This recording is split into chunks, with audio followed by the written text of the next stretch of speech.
ప్రజల యేసయ్య సిలువలో పలికిన 7 మాటలు. మొదటి మాట, తండ్రి మీరేమి చేయుచున్నారో మీరెక్కడ గనుక వీరుని క్షమించమని చెప్పెను. రెండవ మాట, నీవు నాతో కూడా పరదేశంలో ఉండుమని నిశ్చయముగా నీతో చెప్పుచున్నానెను. మూడవ మాట, అమ్మ ఇదిగో నీ కుమారుడని తన తల్లితో చెప్పెను. నాలుగవ మాట, ఏలి ఏలి లామా సబక్తాని అని బిగ్గరగా కేక వేసెను. ఐదవ మాట,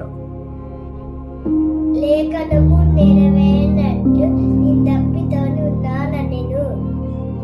ఆరవ మాట, సమాప్తమైనది. ఏడవ మాట, తండ్రి నా ఆత్మను నీ చేతికి అప్పగించున్నాను.